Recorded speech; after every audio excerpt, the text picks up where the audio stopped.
السلام عليكم ورحمة الله وبركاته. إن الحمد لله نحمده ونستعينه ونستغفره ونؤمن به ونتوكل عليه ونعوذ بالله من شرور أنفسنا ومن سيئات أعمالنا. من يهده الله فلا مضل له ومن يضلله فلا هادي له. وأشهد أن لا إله إلا الله وحده لا شريك له وأشهد أن محمدا عبده ورسوله صلى الله تعالى عليه وعلى آله وأصحابه أجمعين. أما بعد.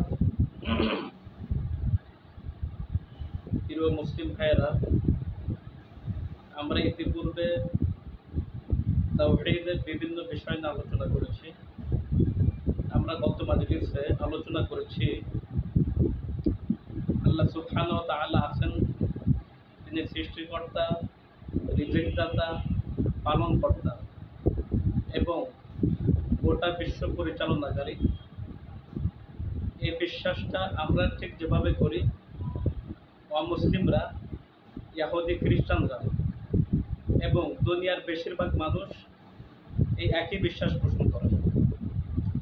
তারাও বিশ্বাস পোষণ করে আল্লাহ সৃষ্টিকর্তা, রিজিকদাতা, পালনকর্তা এবং বিশ্ব পরিচালনাকারী, জীবনদাতা, মৃত্যুদাতা। এই বিশ্বাসের ক্ষেত্রে আমাদের মধ্যে এবং অমুসলিমদের মধ্যে কোনো পার্থক্য নেই। আগের যুগের মুশরিকরা, কাফেররা একই বিশ্বাস লালন করত, পোষণ করত এবং বর্তমান যুগের ইহুদিরা, খ্রিস্টানরা, অমুসলিমরা, হিন্দুরা, বৌদ্ধরা, বেশিরভাগ মানুষ এই একই বিশ্বাস পোষণ করে যে আল্লাহ সৃষ্টি করেন, আল্লাহ রিজিক দেন, আল্লাহ পালন করেন, আল্লাহ জীবনদাতা, আল্লাহ মৃত্যুদাতা, আল্লাহ সব কিছু পান্ডেওয়ালা। তাহলে পার্থক্য কোথায়? আমাদের আলোচনা চলছিল, তাহলে পার্থক্য কোথায় আমাদের মাঝে এবং অমুসলিমদের মাঝে? পার্থক্য কোথায়? আমরা গত মাজলিসে আলোচনা করেছি আমাদের মধ্যে আর তাদের মধ্যে পার্থক্য হচ্ছে তাওহীদ, একত্ববাদ,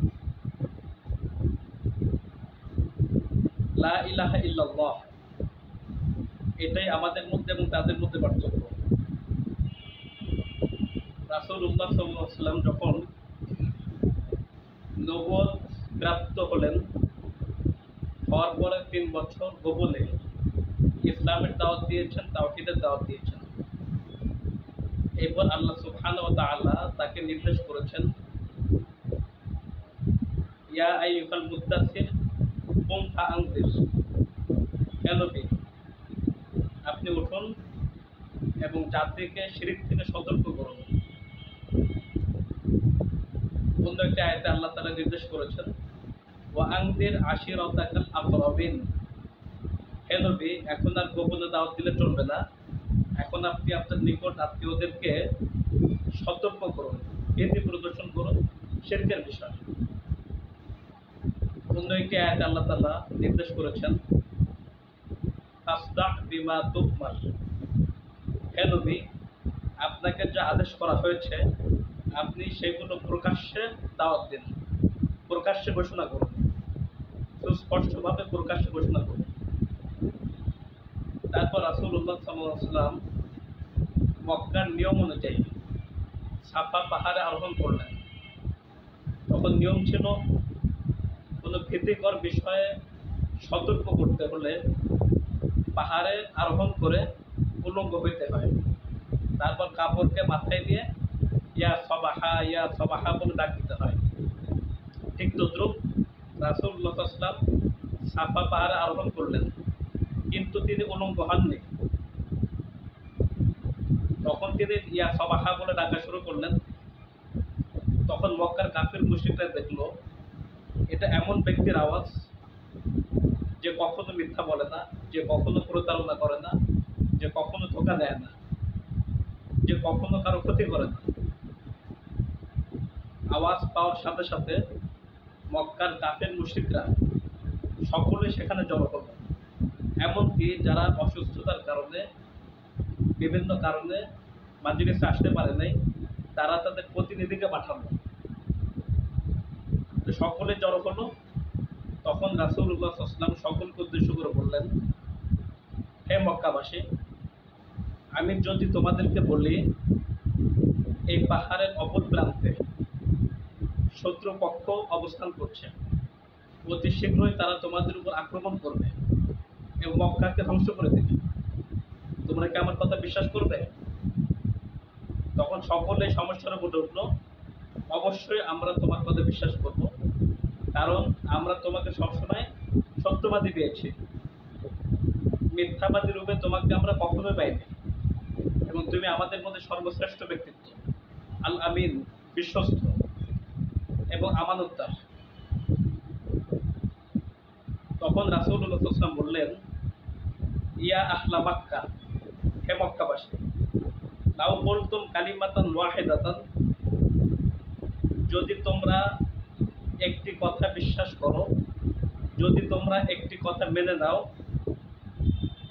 তামলিকুনা বিহাল আরব, তাহলে তোমরা গোটা আরবের মালিক বনে যাবে, ওয়াতাদিনু লাকুমুল আজম, এবং গোটা অনারব বিশ্ব তোমাদের ধর্ম কবুল করবে, আবিল জিজিয়া, আর ধর্ম কবুল না করলে জিজিয়া কর দিয়ে তোমাদের অধীনস্থ হয়ে থাকবে। তখন সকলে বলে উঠল, অবশ্যই তুমি আমাদেরকে বলো, একটা না 10টা কথা বলো, অবশ্যই আমরা মানব, কারণ সকলে মক্কার নেতা, আর নেতাদের একটা গুণ থাকে, যদি ক্ষমতার কথা শোনে তাহলে তারা লালায়িত হয়।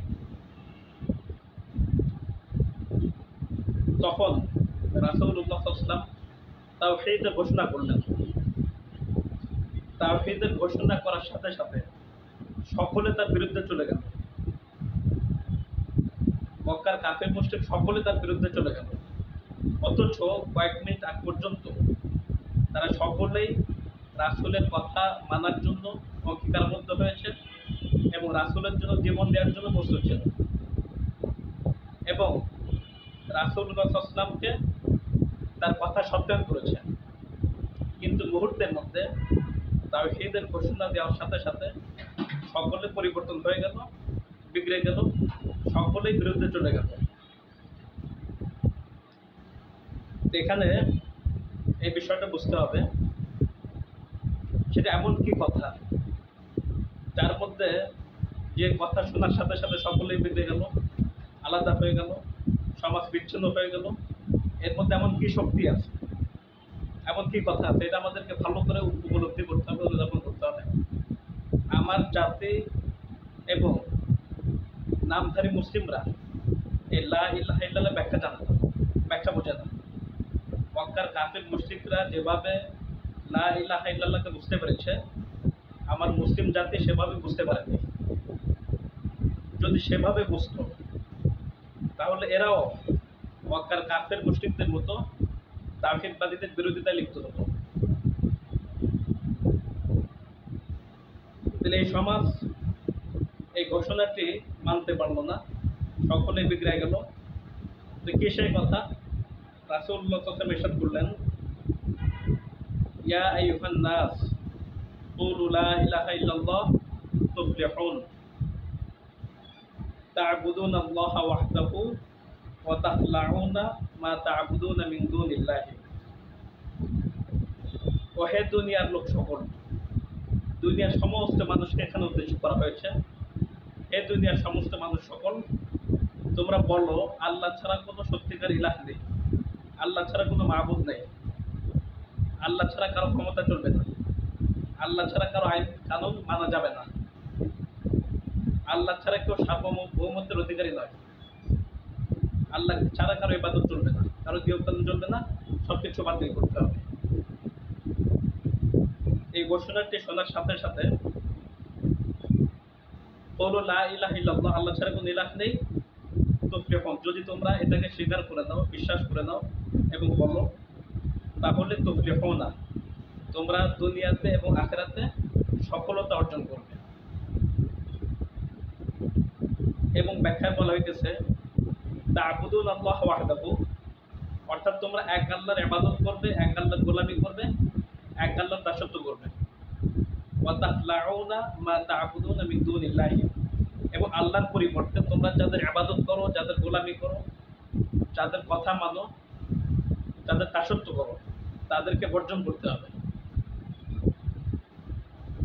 তো এই লা ইলাহা ইল্লাল্লাহ মানে হচ্ছে,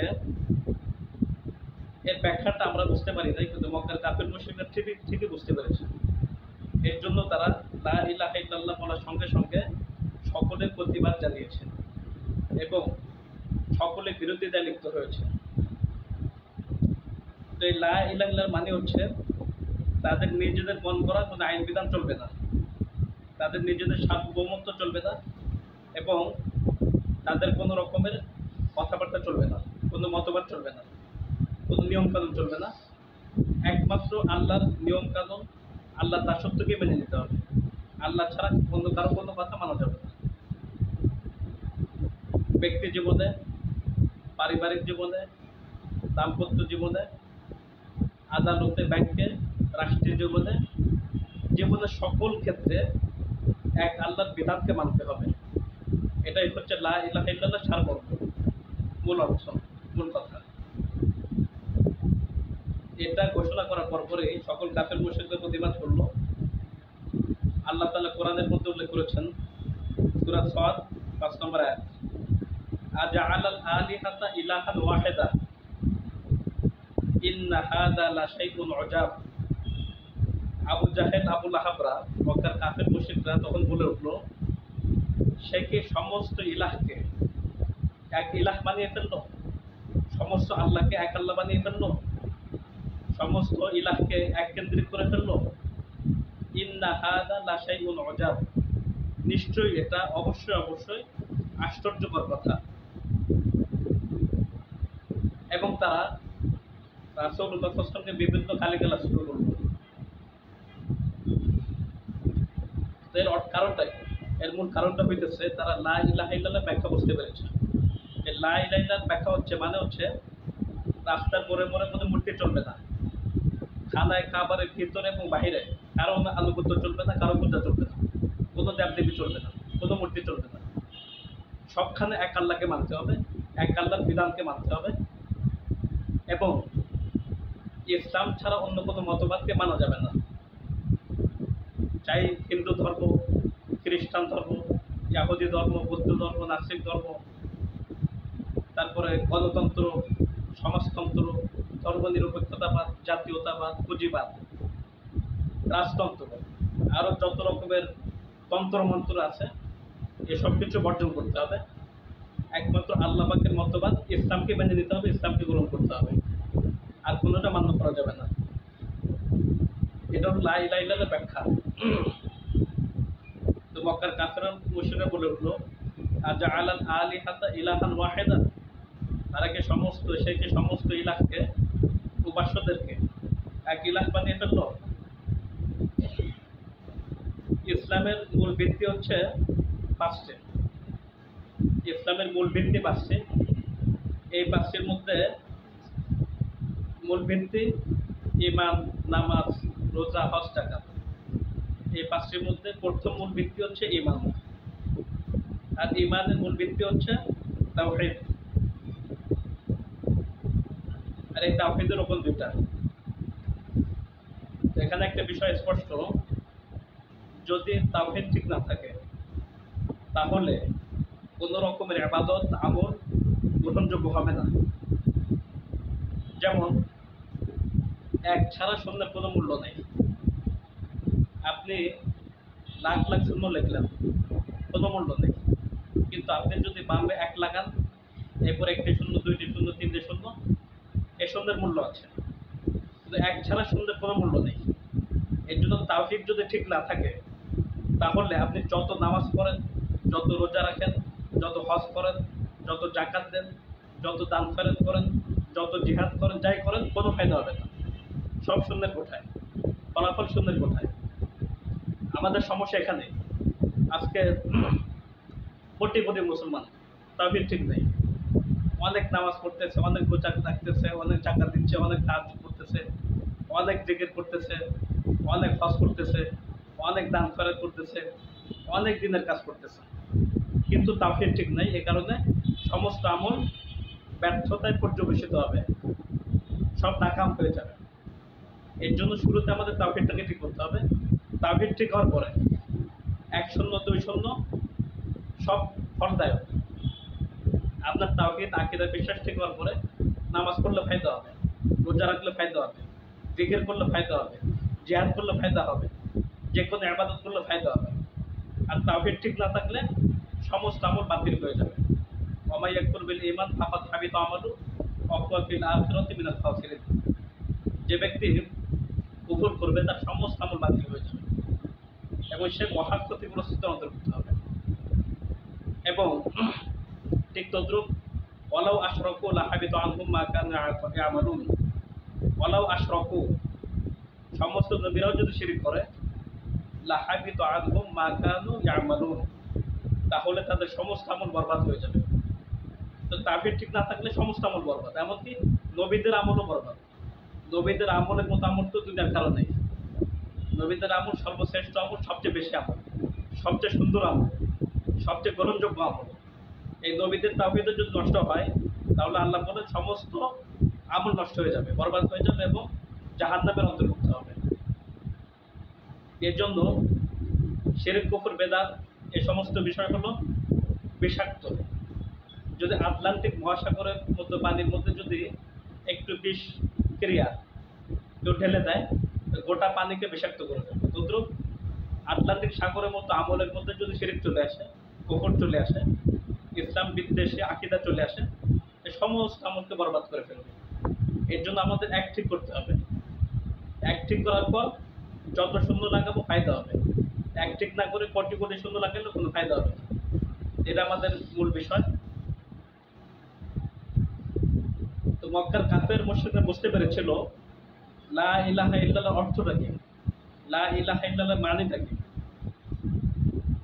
আমি যে কথা বললাম, ঈমানের মূল ভিত্তি তাওহীদ। তাওহীদের রকম দুইটি, প্রথমটি হচ্ছে লা ইলাহা আর দ্বিতীয়টি হচ্ছে ইল্লাল্লাহ। মক্কার কাফের মুশরিকরা বুঝতে পেরেছিল লা ইলাহা মানে বাতিল করা আর ইল্লাল্লাহ মানে গ্রহণ করা। লা ইলাহা মানে বর্জন করা, নাকচ করা, ইল্লাল্লাহ মানে গ্রহণ করা। লা ইলাহা মানে সমস্ত বাতিল উপাস্যদেরকে, সমস্ত অসংখ্য রবকে বাতিল উপাস্যদেরকে বর্জন করতে হবে। লা ইলাহা মানে সমস্ত তাগুতকে বর্জন করতে হবে। লা ইলাহা মানে সমস্ত সমকক্ষদেরকে বর্জন করতে হবে। লা ইলাহা মানে সমস্ত গায়রুল্লাহকে বর্জন করতে হবে। লা ইলাহা মানে সমস্ত মাবুদ যাদের উপাসনা করা হয় যে কোনো দিক থেকে তাদেরকে বর্জন করতে হবে, বাতিল করতে হবে। ইল্লাল্লাহ, তারপরে এক আল্লাহকে গ্রহণ করতে হবে। আমাদের বর্তমান বাংলাদেশে আমরা সকলেই তাওহীদবাদী মুসলিম দাবি করি, অথচ তাওহীদের সাথে আমাদের ন্যূনতম সম্পর্কও নাই। কবর পূজারীকে জিজ্ঞেস করেন যে আপনি কি মুশরিক মুসলিম নাকি তাওহীদবাদী মুসলিম, সে বলবে আমি তাওহীদবাদী মুসলিম, অথচ তার তাওহীদের মধ্যে শিরক, কুফর, বেদাতে ভরপুর। পীর পূজারীকে জিজ্ঞেস করেন আপনি কি একনিষ্ঠ তাওহীদবাদী মুসলিম নাকি মুশরিক মুসলিম, সে বলবে তাওহীদবাদী মুসলিম। মাজার পূজারীকে জিজ্ঞেস করুন, সে বলবে আমি তাওহীদবাদী মুসলিম। অনুরূপভাবে যে কোনো লোককে জিজ্ঞেস করলে সে বলবে আমি তাওহীদবাদী মুসলিম। অথচ তাদের তাওহীদের মধ্যে আর কোরআন সুন্নাহ তাওহীদের মধ্যে আকাশ জমিন ব্যবধান, আকাশ জমিন পার্থক্য।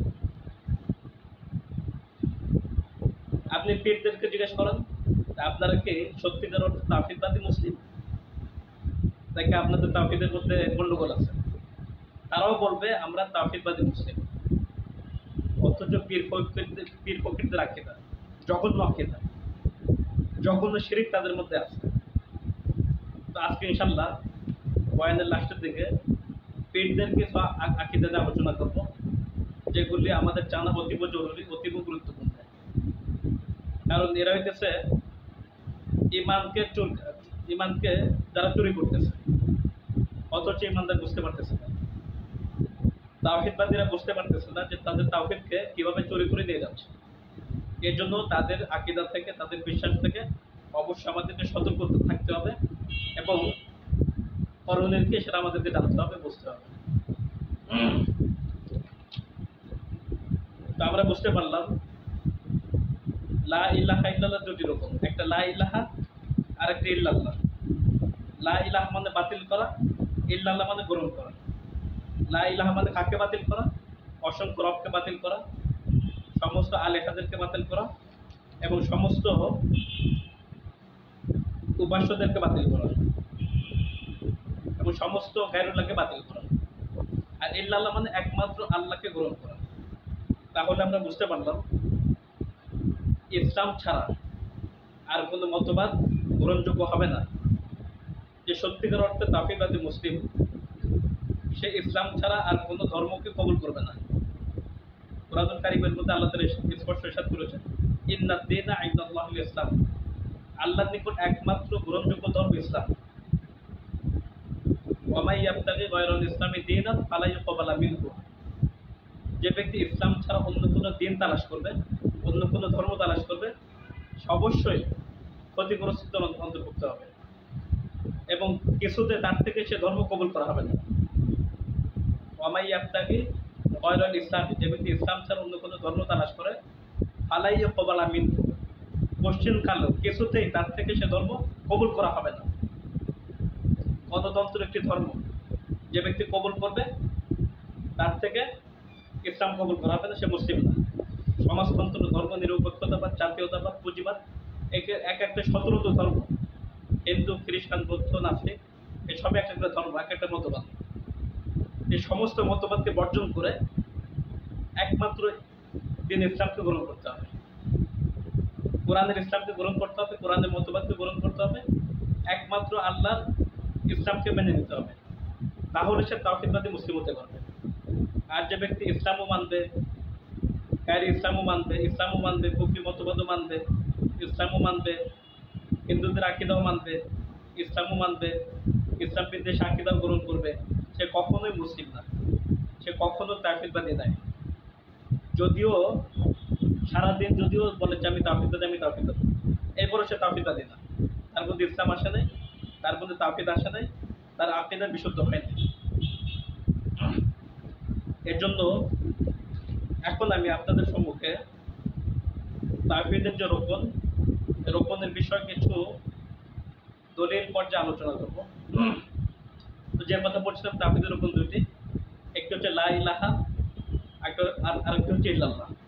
লা ইলাহা মানে সকল কিছু অস্বীকার করতে হবে, সমস্ত মতবাদ, সমস্ত ধর্ম, সমস্ত মতামত সব কিছু অস্বীকার করতে হবে। ইল্লাল্লাহ মানে একমাত্র আল্লাহকে গ্রহণ করতে হবে। তো আল্লাহ সুবহানাহু ওয়া তাআলা সূরা বাকারার আয়াতুল কুরসির পরের আয়াতের মধ্যে ইরশাদ করেছেন, ক্বাদ তাবায়্যানা রুশদু মিনাল গায়, সত্য মিথ্যা থেকে, পথভ্রষ্ট থেকে আলাদা হয়ে গেছে, স্পষ্ট হয়ে গেছে। ফামান ইয়াকফুর বিত-তাগুত ওয়া ইউমিন বিল্লাহ ফাকাদ ইসতামসাকা বিল উরওয়াতিল উসকা লা ইনফিসামা লাহা। আয়াতটা হচ্ছে সূরা বাকারার 256 নম্বর আয়াত। সূরা বাকারার 256 নম্বর আয়াত। তো আল্লাহ তাআলা ইরশাদ করছেন, ফামান ইয়াকফুর বিত-তাগুত, যে ব্যক্তি তাগুতকে অস্বীকার করবে, তাগুতকে বর্জন করবে, ওয়া ইউমিন বিল্লাহ, অতঃপর এক আল্লাহর উপর ঈমান আনবে, ফাকাদ ইসতামসাকা বিল উরওয়াতিল উসকা, সে শক্তিশালী রশি আঁকড়ে ধরবে, শক্তিশালী মজবুত হাতল আঁকড়ে ধরবে, লা ইনফিসামা লাহা, যা কখনো ছিঁড়ে যাবার নয়। আল্লাহু সামিউন আলিম। এই আয়াত থেকে আমরা বুঝতে পারলাম এটাই হচ্ছে তাওহীদের রূপন। তাওহীদের রূপন দুটি, প্রথম হচ্ছে কুফর বিত তাগুত, তাগুতকে অস্বীকার করা, তাগুতের সাথে কুফরি করা। আর 2 নম্বর ঈমান বিল্লাহ, এক আল্লাহর উপর ঈমান আনা। তাহলে বুঝতে পারলাম যদি আমরা খাঁটি মুসলিম হতে চাই, তাওহীদবাদী মুসলিম হতে চাই, তাহলে আমাদেরকেও কুফরি করতে হবে। তার সাথে কুফরি করতে হবে, তাগুতের সাথে কুফরি করতে হবে।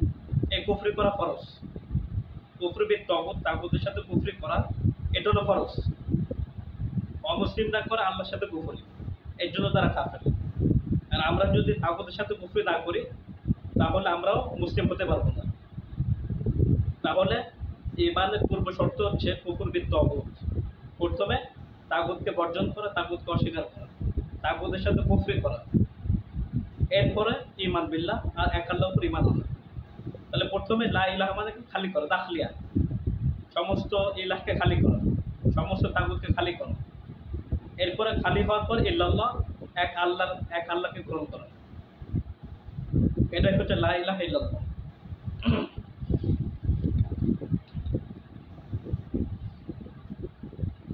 যেরকম একটি পুরনো বিল্ডিং যদি আমরা রং করতে চাই তাহলে কি করি?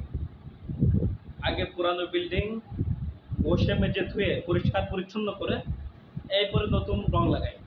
ঠিক তদ্রূপ আমাদের অন্তরের মধ্যে যত শিরিক আছে, কুফর আছে, বেদাত আছে, এগুলি ঘষে মেজে ধুয়ে পরিষ্কার পরিচ্ছন্ন করে এরপরে নতুন রং লাগাইতে হবে, ইল্লাল্লাহ, আল্লাহ রং লাগাইতে হবে।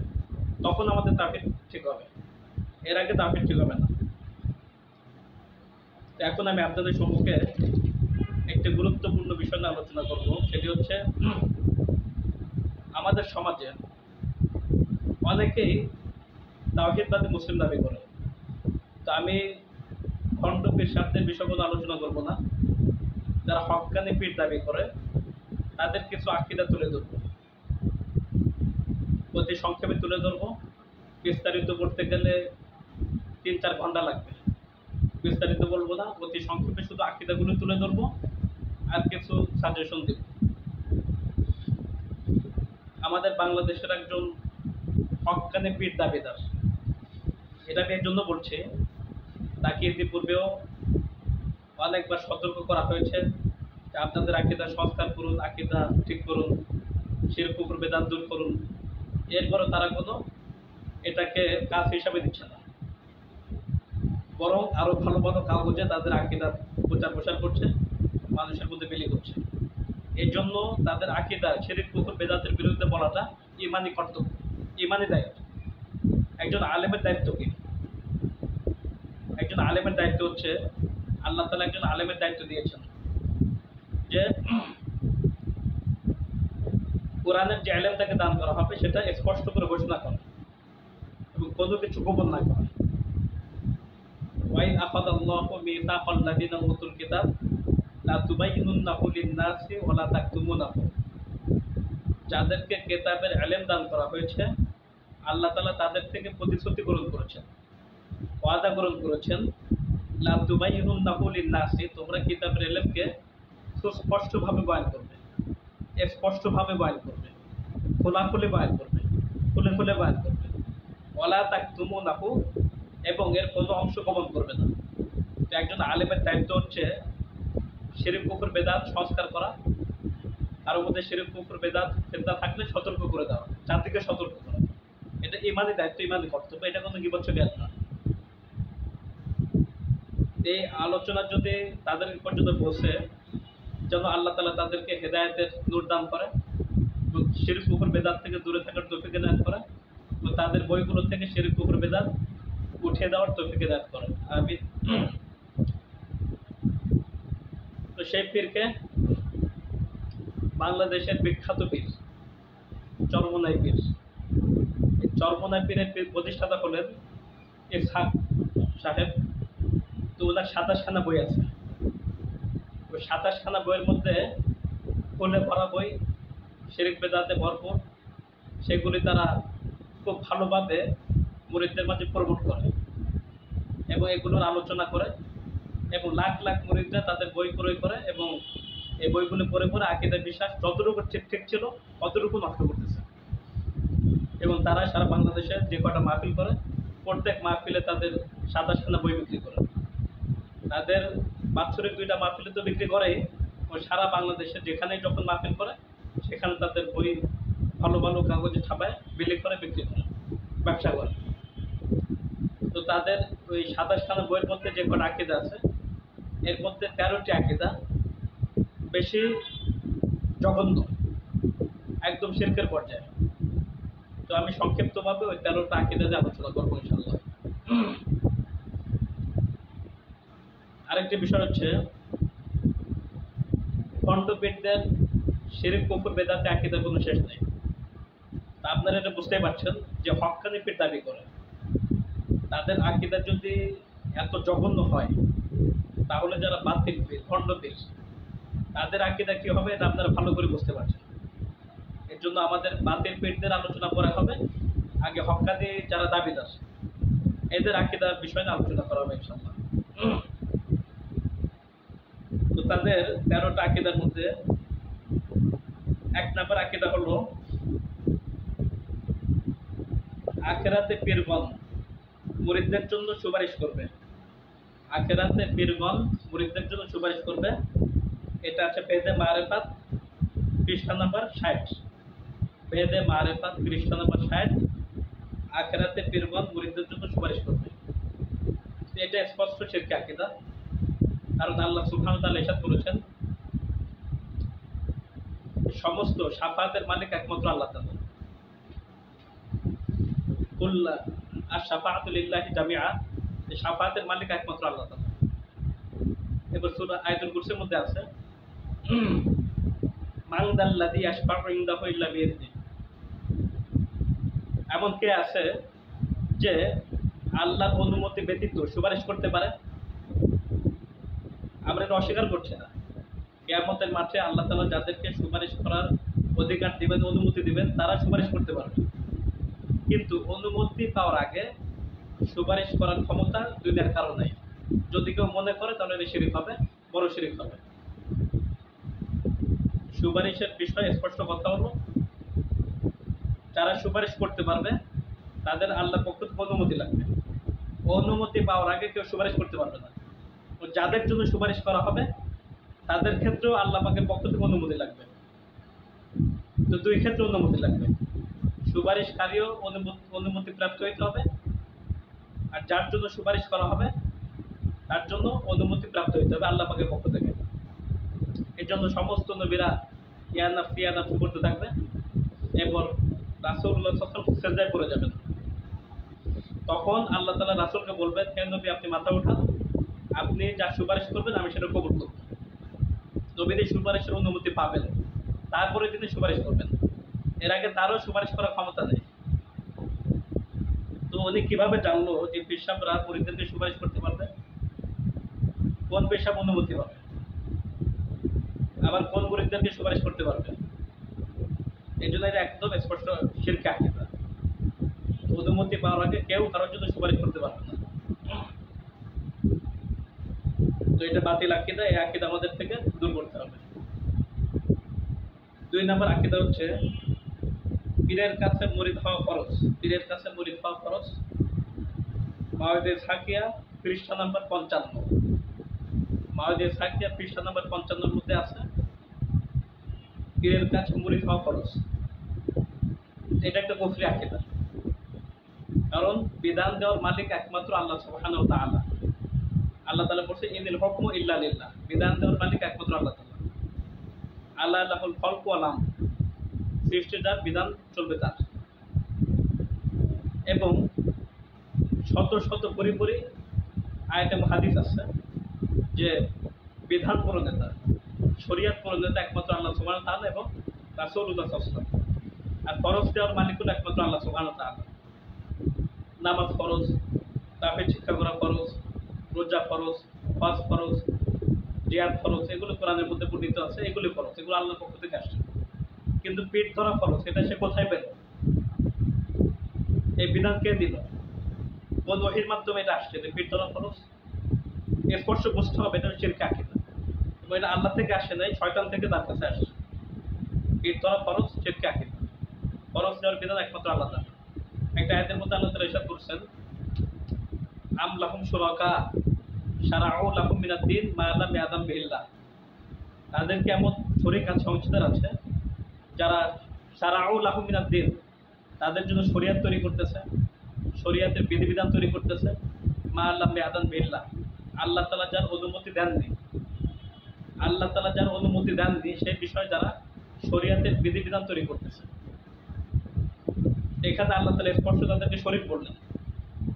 অর্থাৎ বিধান দেওয়ার মালিক একমাত্র আল্লাহ তাআলা, অনুরূপভাবে যদি কেউ বিধান দেয় বা বিধান দেওয়ার দাবি করে, সে আল্লাহ পাকের সাথে সমকক্ষ সাব্যস্ত হলো, সুরাখা সাব্যস্ত হলো, শরীক সাব্যস্ত হলো, আর তাকে বলা হয় তাগুত।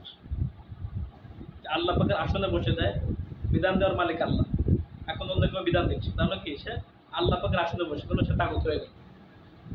এই জন্য এটা স্পষ্ট বাতিল আকিদা, শিরক এবং কুফর আকিদা, এটা বর্জন করতে হবে। 3 নম্বর আকিদা, পীরের হুকুমে মৃত্যু ব্যক্তিকে জীবিত করা। পীরের হুকুমে মৃত্যু ব্যক্তিকে জীবিত করা, বেদে মারেফাত, পৃষ্ঠা নাম্বার 15। ওখানে 2 পৃষ্ঠার মতো আলোচনা আছে, শামসে তাবরিজে নকল। আলোচনার মধ্যে একসাথে 3টা কুফরি শিরকি কথা আছে। এই যে মৃত্যু ব্যক্তিকে জীবিত করা, আল্লাহ পাকের আন্দাজ নাই, তারপরে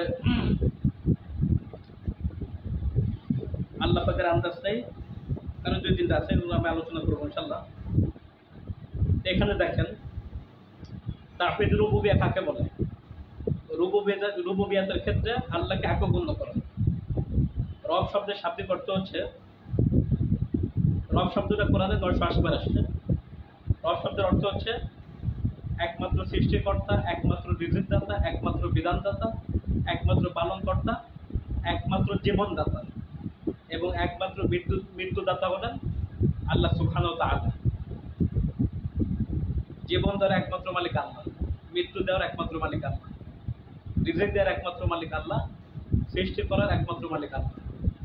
যদি কেউ দাবি করে, সে আল্লাহ পাকের আসনে বসে গেল, তাগুত হয়ে গেল। এর জন্য এটা বুঝতে হবে, এটা স্পষ্ট শিরকি আকিদা। আল্লাহ ছাড়া কেউ জীবন দিতে পারে, জীবন দেওয়ার ক্ষমতা রাখে, এটা স্পষ্ট শিরকি এবং কুফরি আকিদা। আপনারা এটা জানেন, ঈসা আলাইহিস সালামকে আল্লাহ তাআলা মুজিজা দান করেছিলেন, তিনি মৃত্যুদেরকে জীবিত করতে পারতেন। তো ঈসা আলাইহিস সালাম কি করতেন, কিভাবে জীবিত করতেন? বিইজনিল্লাহ, কুম বিইজনিল্লাহ, আল্লাহ পাকের হুকুমে তুমি দাঁড়িয়ে যাও, আল্লাহ পাকের হুকুমে তুমি জীবিত হও। অথচ এই বেদে মারেফাতের 15-16 নম্বর পৃষ্ঠার মধ্যে আছে, আমি আলোচনা করবো ইনশাআল্লাহ। পিসাব ওই মৃত্যু ব্যক্তিকে উদ্দেশ্য করে বলতেছে, কুতুব সাহেব মৃত্যু ব্যক্তিকে উদ্দেশ্য করে বলতেছে, তুমি আমার হুকুমে দাঁড়িয়ে যাও। যেখানে ঈসা ইসলাম বলছেন আল্লাহর হুকুমে দাঁড়াও, সেখানে পেশাব বলতেছে আমার হুকুমে দাঁড়াও। সে কত বড় পীর! এটি আসলে আল্লাহর ওলি তো না শয়তানের ওলি, এটা আমাদেরকে বুঝতে হবে। তো জীবনদের একমাত্র মালিক আল্লাহ সুবহানাহু ওয়া তাআলা, যদি কেউ দাবি করে, সে ইসলাম থেকে খারিজ হয়ে যাবে। এটা স্পষ্ট শিরকি কুফরি আকিদা। এরকম জঘন্য আকিদা তাদের বইয়ের মধ্যে এখনো আছে। চরমোনাই পীরের 4 নম্বর আকিদা, মারেফাতের পীর ও অলিদের মর্যাদা নবীদের চেয়েও বেশি। মারেফাতের পীর ও অলিদের মর্যাদা নবীদের থেকেও বেশি। আশিক মাসুক 88 নম্বর পৃষ্ঠা থেকে 90 পৃষ্ঠা পর্যন্ত। তাহলে এটা কত বড় জঘন্য আকিদা, যে মারেফাতের অলিদের মর্যাদা সমস্ত নবীদের থেকেও বেশি। এক্ষেত্রে তারা বিভিন্ন ব্যাখ্যা পেশ করে থাকে, বিভিন্ন যুক্তি পেশ করে থাকে। আজকে আমি সংক্ষিপ্ত করে ওই বিষয়টা আলোচনা করছি।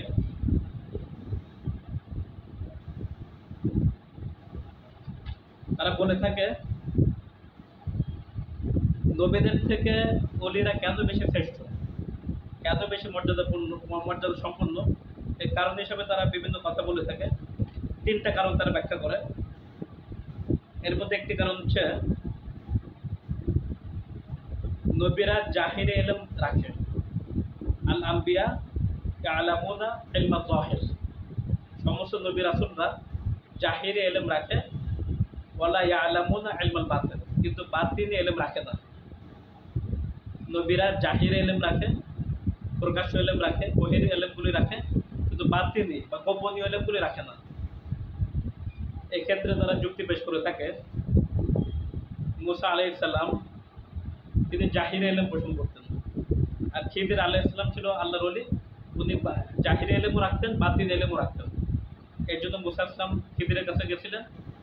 তারপরে খিজির নৌকা ভেঙে ফেললো, একটা ছেলেকে মেরে ফেললো, একটা ঘর ঠিক করে দিল। এর মধ্যে যে বাতিনি যে এলেমগুলি ছিল, রহস্যগুলি ছিল, এগুলো মুসা জানতেন না, এগুলো খিজির জানতেন। এর জন্য ওলিরা বাতিন এলেম জানে, কিন্তু নবীরা বাতিন এলেম রাখে না, শুধু জাহির এলেম রাখে। এটা পার্থক্য তারা বয়ান করে। তো আমি এখানে বলবো খিজির আলাইহিস সালাম তিনি নবীও ছিলেন। বিশুদ্ধ মত অনুসারে খিজির আলাইহিস সালাম নবী ছিলেন। তিনি এটা স্পষ্ট করে বলছেন যে আল্লাহ মানে রব্বি। এই ব্যাখ্যাগুলি, এই বিষয়গুলো আল্লাহ তাআলা আমাকে ইলম দান করছেন, ওহী দান করছেন, সেভাবে আমি এগুলো জানতে পারছি, কিন্তু বাদ দিন এলেম বলতে কিছু নাই। এবার তার আরেকটি কারণ বর্ণনা করেন যে ওলি দরবেশরা, পীর সাহেবরা কেন নবীদের থেকে শ্রেষ্ঠ। আরেকটি কারণ তুলে ধরে, সেটা হচ্ছে নবীরা ইলম অর্জন করে জিবরিলের মাধ্যমে, ফেরেশতাদের মাধ্যমে, ওহীর মাধ্যমে, আর ওলিরা সরাসরি আল্লাহ থেকে ইলম অর্জন করে ইলহামের মাধ্যমে, কাশফের মাধ্যমে। তো যেখানে নবীরা ফেরেশতাদের মাধ্যমে ইলম অর্জন করতেছে আর ওলিরা ডাইরেক্ট আল্লাহ থেকে ইলম অর্জন করতেছে, এর জন্য ওলিরা নবীদের থেকেও শ্রেষ্ঠ। কত বড় জঘন্য আকীদা! তারা আরেকটি কারণ বয়ান করে, নবীরা স্থান বা সময়ের সাথে সম্পৃক্ত। নবীরা স্থান এবং সময়ের সাথে সম্পৃক্ত, আর ওলিরা স্থান এবং সময়ের সাথে সম্পৃক্ত নয়। কোনো নবী কোনো এলাকার, কোনো গোত্রের, কোনো বংশের মধ্যে, এটা হলো ইসলাম। আর সময় হলো তার একটা সময় আছে, সে ওই নবী মারা যাওয়ার পরে তার কোনো কর্তৃত্ব থাকে না, তার কোনো ক্ষমতা থাকে না, তার শরীয়ত থাকে না। এরকম সময়ের সাথে সম্পৃক্ত, সে মারা গেলে তার শরীয়ত রহিত হয়ে যায়। আর ওলিরা স্থানের সাথে সম্পৃক্ত না এবং সময়ের সাথে সম্পৃক্ত না, এর জন্য ওলিরা নবীদের থেকে শ্রেষ্ঠ। এইগুলো হচ্ছে ওদের জঘন্য আকীদা এবং তাদের জঘন্য মিথ্যাচার, ব্যাখ্যা, অপব্যাখ্যা।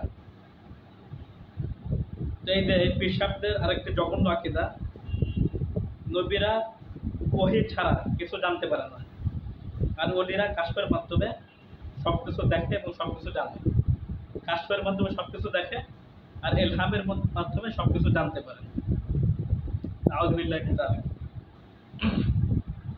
কাশফ, ইলহাম, তাওয়াজ্জুহ, তাসাউউর, এগুলি পীর সাহেবদের জঘন্য আকীদা।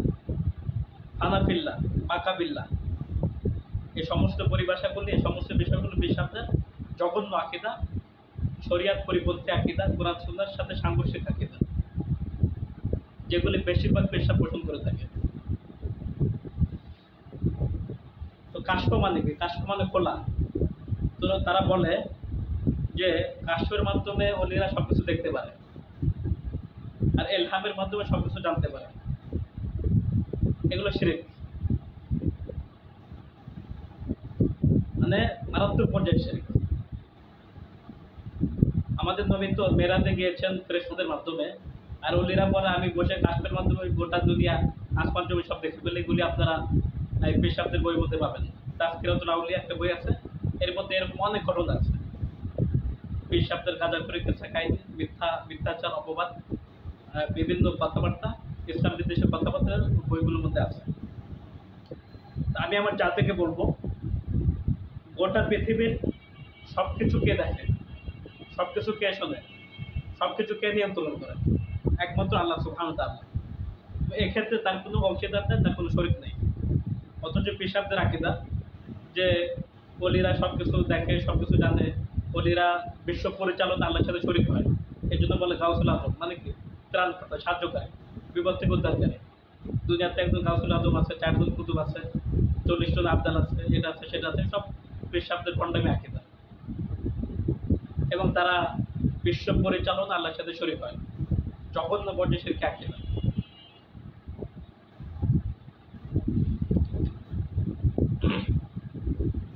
তো এখানে পীর সাহেবরা ইলমে গায়েবও জানতে পারে, যে সমস্ত আকীদা তাদের মধ্যে আছে।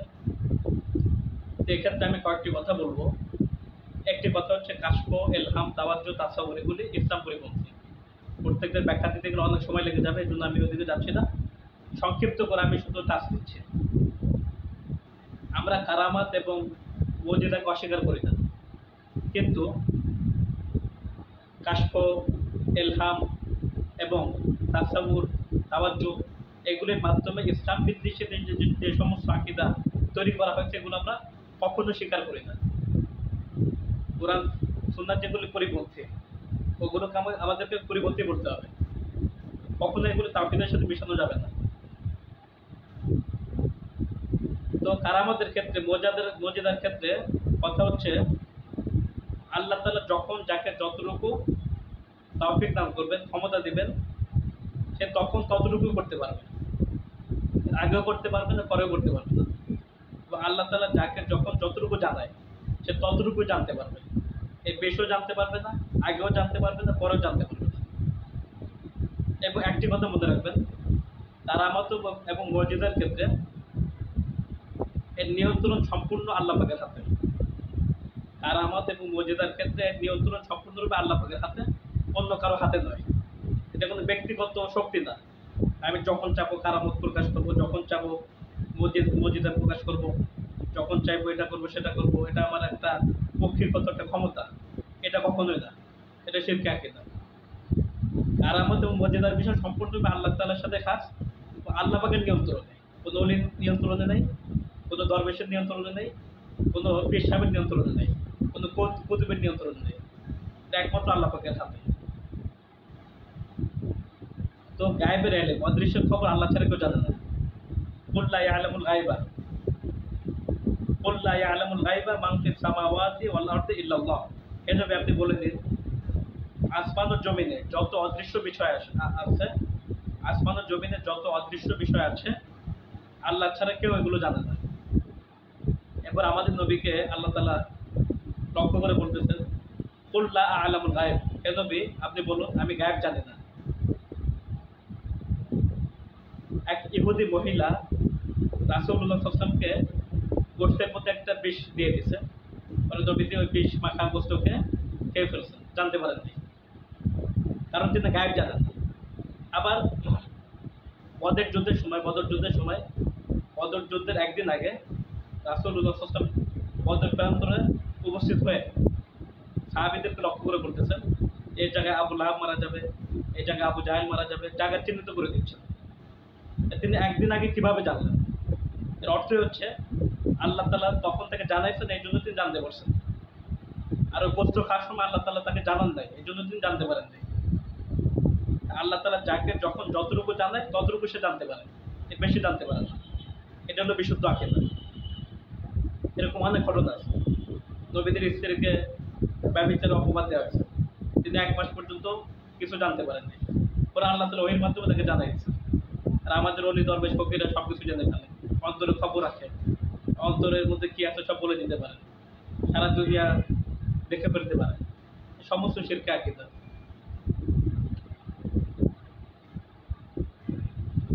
এরপর আরেকটি প্রমাণ দিচ্ছি, হযরত ইয়াকুব আলাইহিস সালামের পুত্র ইউসুফ আলাইহিস সালাম, তাকে যখন তার ভাইরা কূপের মধ্যে নিক্ষেপ করলো, কূপটা ছিল ইয়াকুব আলাইহিস সালামের বাড়ির খুব সন্নিকটে। তো ইয়াকুব আলাইহিস সালামের বাড়ির সন্নিকটে কূপের মধ্যে ইউসুফকে ফালানো হয়েছে।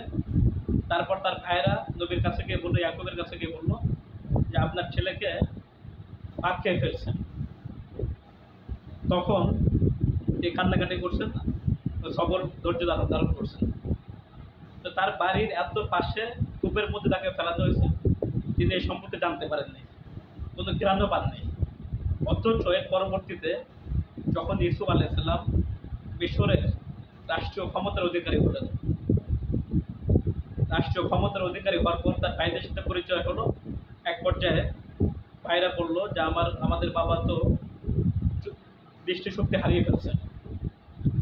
তখন ইউসুফ আলাইহিস সালাম বললেন যে তোমরা আমার জামাটি দিয়ে বাবার চেয়ারের উপর রাখো, তাহলে সে দৃষ্টিশক্তি ফিরে পাবে। তখন ইউসুফ আলাইহিস সালামের ভাইরা জামাটি দিয়ে কেনানের উদ্দেশ্যে রওনা করলো। মিশর থেকে কেনান অনেক দূর। তখন ইয়াকুব আলাইহিস সালাম বললেন, ইন্নী লা আজিদু রিহা ইউসুফা লাউলা আন তুফান্নিদুন। ইন্নী লা আজিদু রিহা ইউসুফা, নিশ্চয়ই আমি ইউসুফের ঘ্রাণ পাচ্ছি। লাউলা আন তুফান্নিদুন,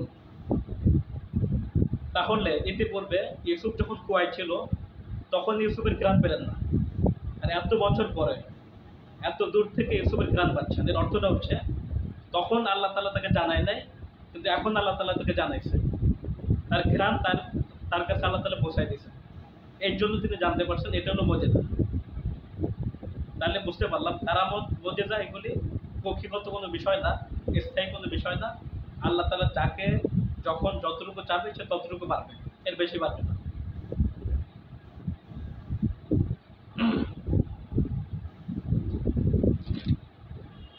এরপরে এগুলো পেশাবদের জঘন্য আকীদা বিশ্বাস এবং বেদাতি কথাবার্তা। এরকম অনেক দলিল প্রমাণ আছে। কারামত, কারামতের নামে ভণ্ডামি, কাশফের নামে ভণ্ডামি, ইলহামের নামে ভণ্ডামি, তাসাব্বুর, ওদের একটা আকীদা তাসাব্বুর। কুতুবাকে পেশাবের বইয়ের মধ্যে আছে যে তুমি তোমার অন্তরে পীরকে বসাও, তুমি যখন জিকির করবে তখন চিন্তা করবে, তখন তুমি তোমার কলমকে পীরের দিকে মোতাবজ্জ করবে, আর পীরের কলম তার পীরের দিকে মোতাবজ্জ করবে, এভাবে নবী পর্যন্ত, নবী থেকে আল্লাহ পর্যন্ত, মানে এত কোটি কোটি ভাইয়ের মাধ্যমে তোমরা আল্লাহ পর্যন্ত বসো। তো এটা একটা শিরক আকীদা। তো আমি বলি যদি মুরিদ পীরের দিকে, পীরের কলম থেকে মোতাবজ্জ করে, আর পীরের কলম যদি পায়খানা থেকে মোতাবজ্জ থাকে, তাহলে মুরিদের কলম কোন দিকে যাবে? পীরের কলম যদি বইয়ের দিকে মোতাবজ্জ থাকে, কত জঘন্য আকীদার দিকে তারা মানুষকে নিয়ে গেছে। এটা হলো তাসাব্বুর। এবার তাওয়াজ্জুহ। এবার পেশাবরা বলে, বিভিন্ন বড় বড় আলেমরা বলে থাকে, এই সমস্ত কথা আমরা শুনি যে তাওয়াজ্জুর মাধ্যমে আল্লাহ তাআলা তোমাকে হিদায়াত দিয়ে দিবে। কোরআন হাদিস দিয়ে কিছু হবে না, ওলি দরবেশদের, বুজুর্গদের, আলেমদের নজর দ্বারা তুমি হিদায়াত পেয়ে যাবে, আল্লাহ পেয়ে যাবে। এগুলি কোরআন সুন্নাহর পরিপন্থী কথা। রাসূলুল্লাহ সাল্লাল্লাহু আলাইহি ওয়াসাল্লাম তার চাচা আবু তালেবকে সারাটি জীবন তাওয়াজ্জুহ দিয়েছেন, তারপরও আবু তালেব হিদায়াত পায়নি, এমনকি মৃত্যুর সময় তার কাছে তাওয়াজ্জুহ দিয়েছেন, অনেক চেষ্টা করেছেন তাকে ইসলামে আনার জন্য, তারপর পারেননি। এই জন্য তাওয়াজ্জুহ এই সমস্ত বেদাতি বিষয়, শিরকি বিষয়। এর জন্য তাওহীদকে আমাদের ঠিক করতে হবে। তাওহীদ এক, তাওহীদ ঠিক করে সব ঠিক, তাওহীদ ঠিক না কোনো কিছু ঠিক নেই। এর জন্য সমস্ত নবীরা তাওহীদের দাওয়াত দিয়েছেন। আমি আপনাদের সম্মুখে তেলাওয়াত করেছিলাম গত মাজলিসে, আল্লাহ সুবহানাহু ওয়া তাআলা সূরা আম্বিয়ার 25 নম্বর আয়াতে ইরশাদ করেছেন, ওমা আরসালনা মিন ক্বাবলিকা মির রাসূলিন ইল্লা নূহি ইলাইহি আন্নাহু লা ইলাহা ইল্লা আনা ফা'বুদুন। আমি আপনার পূর্বে যত নবী রাসূল প্রেরণ করেছি একটি আদেশ দিয়ে, যে তোমরা আমারই ইবাদত করো, আমারই গোলামি করো, আমারই সার্বভৌমত্ব মেনে নাও, আমাকে বিপদ থেকে উদ্ধারকারী, বিপদে সাহায্যকারী, আশ্রয়দাতা, রক্ষাকর্তা, জীবনদাতা, মৃত্যুদাতা, একমাত্র পালনকর্তা হিসাবে মেনে নাও। তো এই দাওয়াত সমস্ত নবীরা দিয়েছেন। সূরা নাহলের 36 নম্বর আয়াতে আল্লাহ তাআলা ইরশাদ করছেন, ওয়ালাকাদ বাআসনা ফি কুল্লি উম্মাতিন রাসূলা আন ই'বুদুল্লাহ ওয়াজতানিবুত তাগুত। আমি সমস্ত উম্মতের কাছে রাসূল প্রেরণ করেছি একটি আদেশ দিয়ে, যে তোমরা এক আল্লাহর ইবাদত করো, এক আল্লাহর গোলামি করো, এক আল্লাহর দাসত্ব মেনে নাও এবং সমস্ত তাগুতি শক্তিকে বর্জন করো। তাওহীদের বিপরীত সমস্ত তাগুতি শক্তিকে বর্জন করো। এর জন্য আমাদের এই সমস্ত আকীদা ঠিক করতে হবে। তো আমি যে কথা বলছিলাম, চরমুনের পীর আকীদা, যে মারেফাতের পীর ও ওলিদের মর্যাদা নবীদের থেকেও বেশি, নবীদের থেকেও ঊর্ধ্বে। আশেক মাসুক 88 নাম্বার থেকে 88 নাম্বার পৃষ্ঠা থেকে 90 পৃষ্ঠা পর্যন্ত এটা একটা শিরকি আকীদা। এর মোকাবেলায় আমি আপনাদের সম্মুখে অনেক দলিল আদিতা পেশ করব। তো চরমুনের পীরের 5 নম্বর আকীদা, বেদে মারেফাতের 15 নম্বর পৃষ্ঠা যে ঘটনাটা আছে, যে ঘটনার সারমর্ম হলো শামসে তিবরিজ এক ব্যক্তি, তার পীর সাহেব তাকে বললো তুমি রোমে যাও। তখন সে পীরের আদেশ মানতে গিয়ে রোমের দিকে রওনা করলো। পথিমধ্যে এক জঙ্গলের মধ্যে দেখতে পেল একজন বুড়ি একটি ছোট বাচ্চার লাশ নিয়ে কান্নাকাটি করতেছে। তখন কুতুব বলিল ওই মহিলাকে উদ্দেশ্য করে, তুমি কাঁদতেছো কেন? তো মহিলা বলিল, আমার একটি মাত্র ছেলে ছিল, আল্লাহ তাআলা তাকে নিয়ে গেল, আর আমার একটি মাত্র নাতি ছিল যে আমাকে দুগ্ধ দোহায় দুগ্ধ দুধ বিক্রি করে আমাকে খাওয়াইতো, লালন পালন করতো। তো আল্লাহ তাকেও নিয়ে গেল, তাকে আপনি সামনে দেখতে পাচ্ছেন। তখন আল্লাহ কুতুব, মানে শয়তানের কুতুব, সে ওই ছেলেকে উদ্দেশ্য করে বলল, হে ছেলে, তুমি আমার হুকুমে দাঁড়িয়ে যাও, তুমি আমার হুকুমে দাঁড়িয়ে যাও। এরপরে ওই যে খাঁটি মুসলমান বাদশা, সে তাকে ডাক দিল, ডেকে জিজ্ঞেস করলো, তুমি তো বলতে পারতা যে আল্লাহর হুকুমে দাঁড়াও, সেটা না বলে তুমি বললো আমার হুকুমে দাঁড়িয়ে যাও, তুমি শরীয়তের খেলাফ কাজ করো। তখন সে আরো আগে বেড়ে বললো, মাবুদের কাছে কে জিজ্ঞেস করিব, তার আন্দাজ নেই, তার একটি মাত্র ছেলে ছিল, তাও নিয়ে গেল, তার একটা নাতি ছিল যে তাকে লালন পালন করতো, দুধ বিক্রি করে খাওয়াইতো, তাকেও নিয়ে গেল। তো এই কারণে আমি মাবুদের দরবার থেকে রূপকে জোর করে নিয়ে আসছি। এই সমস্ত আকিদা, শিরক কুফর, এগুলি এক পৃষ্ঠার মধ্যে সবগুলো আছে। তো আল্লাহ পাকের আন্দাজ নাই, এই কথা যে ব্যক্তি বলবে সে স্পষ্টভাবে কাফির হয়ে যাবে, মুশরিক হয়ে যাবে। বেদে মারাফাত 15 নম্বর পৃষ্ঠায় এটা আছে।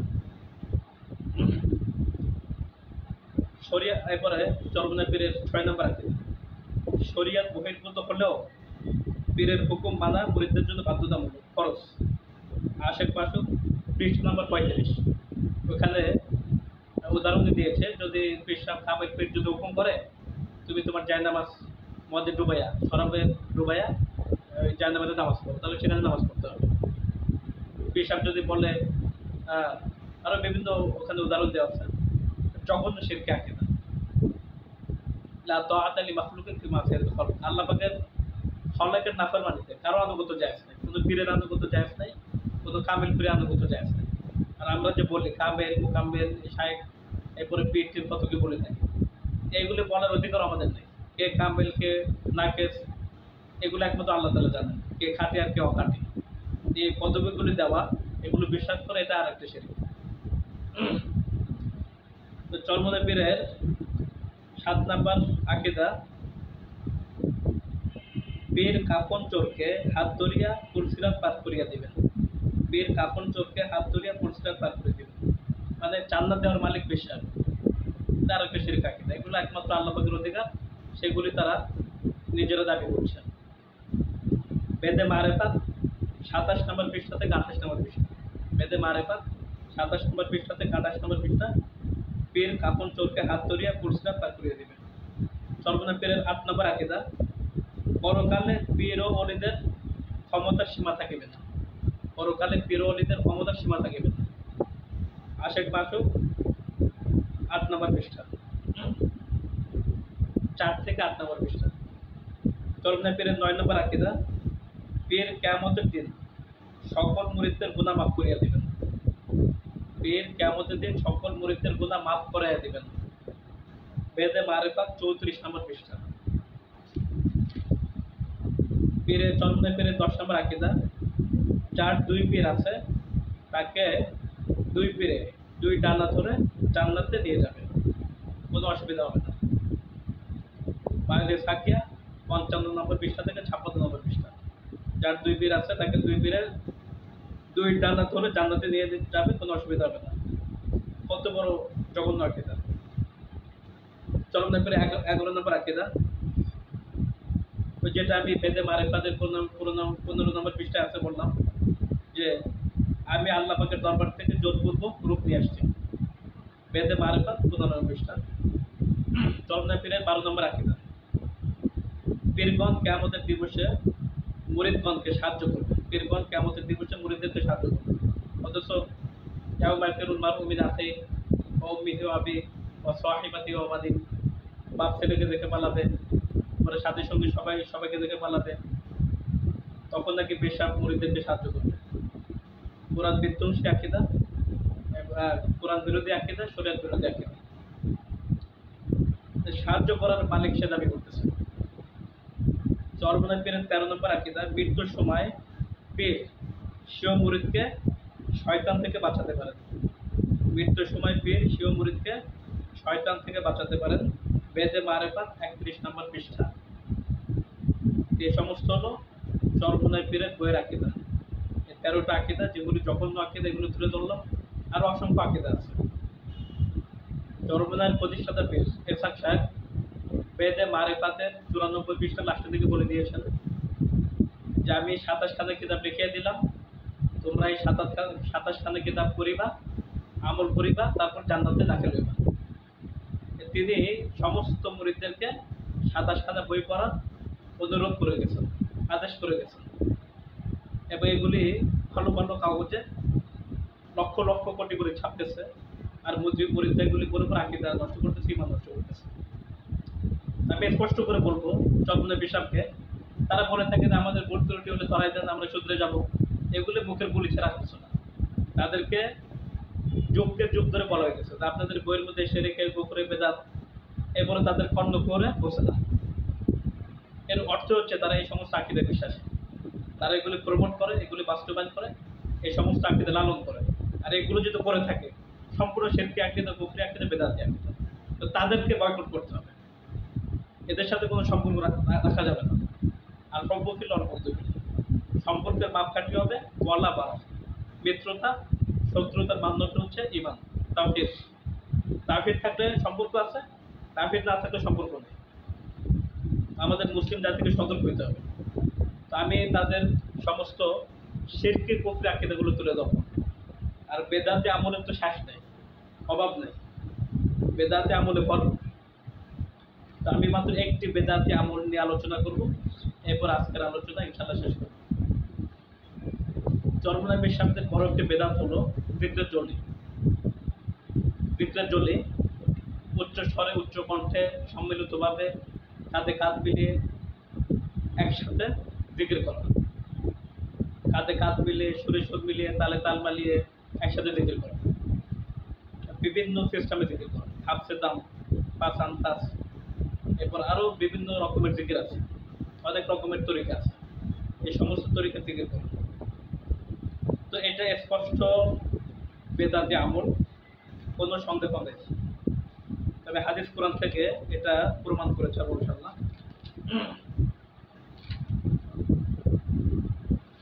আমি স্পষ্ট করে বলি, আমাদের নবীজি, সাহাবায়ে কেরাম, তাবেঈন, তাবে তাবেঈন, আইমা মুজতাহিদিন কেউ কখনোই এই রকমের জিকির করে নাই। উচ্চ স্বরে, সুরে সুর মিলিয়ে, তালে তাল মিলিয়ে, একত্রে সমস্বরে এভাবে জিকির কেউ করে নাই, এটা স্পষ্ট কথা। এবং এই জিকিরের পক্ষে কোরআনের মধ্যে, হাদিসের মধ্যে কোনো রকমের দলিল নেই। এমনকি একটি জয়ীফ হাদিসও নেই, একটা দুর্বল হাদিসও নেই। এটা পুরাটাই পীর সাহেবের রচিত, বানোয়াট রচিত একটি জিকিরের পদ্ধতি।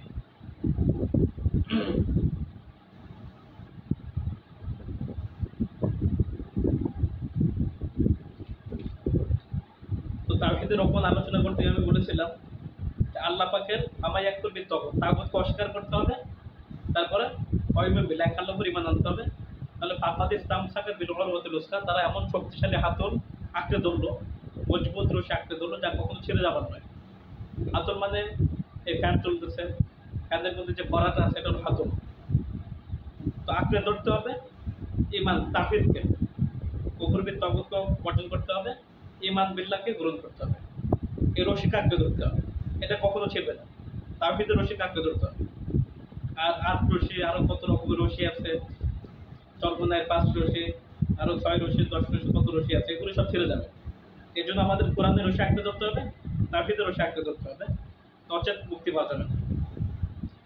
তো মাওয়াইদে ইসহাকিয়ার 55 নম্বর পৃষ্ঠা। আমি তাদের বেদাতে আকীদা বললাম, এখন বেদাতে আমল নিয়ে কিছু আলোচনা করব। উচ্চ স্বরে জিকির করা, এই সম্পর্কে হাদিস কোরআন কি বলে? মিশকাত শরীফের মধ্যে, মিশকাত শরীফের 201 নম্বর পৃষ্ঠায়, মিশকাত শরীফের 201 নম্বর পৃষ্ঠার 4 লাইনে, প্রথম 4 লাইনে স্পষ্ট করে বলা হাদিসে আছে যে তাবুক যুদ্ধ থেকে সাহাবায়ে কেরাম ফেরার সময়, উপরে ওঠার সময় জোরে জোরে আল্লাহু আকবার বলতেছিলেন, নিচে নামার সময় জোরে জোরে সুবহানাল্লাহ বলতেছিলেন। তখন রাসূলুল্লাহ সাল্লাল্লাহু আলাইহি ওয়াসাল্লাম সাহাবীদেরকে উদ্দেশ্য করে বলেছেন, এই হাদিসটা বর্ণনা করেছেন আবু মুসা আশআরী রাদিয়াল্লাহু আনহু। মিশকাতের মধ্যে 201 নম্বর পৃষ্ঠা প্রথম 4 লাইনেই হাদিসটা আছে। ইরবাউ আলা আনফুসিকুম ইয়া আইয়ুহান নাস, হে লোক সকল, ইরবাউ আলা আনফুসিকুম, তোমরা তোমাদের উপর দয়া করো, তোমরা নিজেদের উপর দয়া করো। ইন্নাকুম লা তাদউনা আসাম্মা ওয়ালা গায়বা, তোমরা এমন কোনো সত্তাকে ডাকছো না যে বধির, যে শোনে না। ওয়ালা গায়বা, অথবা তোমরা এমন কোনো সত্তাকে ডাকছো না যে অনেক দূরে আছে, অদৃশ্য আছে, তোমাদের ডাক শুনতে পাচ্ছে না, তোমাদেরকে দেখতে পাচ্ছে না। ইন্নাকুম তাদউনা সামিআন বাসীরা, নিশ্চয়ই তোমরা এমন সত্তাকে ডাকছো যিনি সর্বশ্রোতা, সর্বদ্রষ্টা, সবকিছু শোনে, সবকিছু দেখেন। অহুয়া মাআকুম, ও তিনি তোমাদের সঙ্গে আছেন ইলমের দিক থেকে। ওয়াল্লাযী তাদউনাহু আকরাবা ইলা আহাদিকুম মিন উনুকি রাহিলাতিহি, ওয়াল্লাযী, আর তিনি ওই সত্তা যাকে তোমরা ডাকছো, আকরাবা ইলা আহাদিকুম মিন উনুকি, তিনি তোমাদের এতটা নিকটবর্তী ইলমের দিক থেকে, তোমরা তোমাদের উটের লাগামের যতটুকু নিকটবর্তী, তোমরা তোমাদের উটের গর্দানের যতটুকু নিকটবর্তী, আল্লাহ তোমাদের তার চেয়েও বেশি নিকটবর্তী ইলমের দিক থেকে, গুণাবলীর দিক থেকে। এর জন্য তোমরা নিজেদের উপর দয়া করো। এর বাহু আলাদা বেশ কাজের একদম সুস্পষ্ট আদেশ। এভাবে সুরে সুর মিলিয়ে, তালে তাল মিলিয়ে, উচ্চ স্বরে পাগলের মতো জিকির ইসলামে নাই, কোরআনে নাই, হাদিস নাই, কোথাও নেই। এটা তাদের একটা বেদাতি জিকির। আজকে অনেক বিষয় নিয়ে আলোচনা করা হলো। আজকে আমাদের মূল বিষয় ছিল তাওহীদ, তাওহীদের গুরুত্ব, প্রয়োজনীয়তা, আর মুসলিমদের মধ্যে এবং অমুসলিমদের মধ্যে কি পার্থক্য, এই পার্থক্য নিয়ে আমাদের আলোচনা চলতেছিল।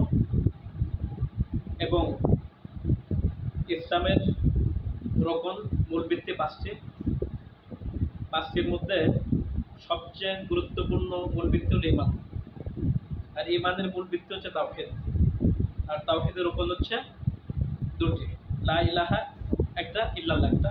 আরেক ভাষায় বলা যায় কুফর তাওহীদ, 2 নম্বর ঈমান বিল্লাহ।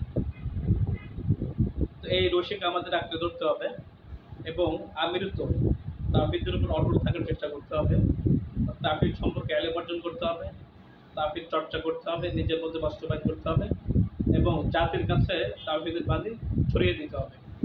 শিরক, বেদাত, কুফর, কুসংস্কার, জাহিলিয়াত, ইসলাম বিরোধী আকীদার বিরুদ্ধে অবস্থান করতে হবে, তাদেরকে সংশোধন করার চেষ্টা করতে হবে। আল্লাহ সুবহানাহু ওয়া তাআলা আমাদের সকলকে তাওহীদবাদী মুসলিম হিসাবে কবুল করুন, আমাদের আকীদাকে বিশুদ্ধ করুন, আমাদের ঈমানকে বিশুদ্ধ করুন, শিরক মুক্ত তাওহীদি ঈমান এবং বেদাত মুক্ত সুন্নতে আমল দান করুন। আমিন। আলহামদুলিল্লাহি রাব্বিল আলামিন। আসসালামু আলাইকুম ওয়া রাহমাতুল্লাহ।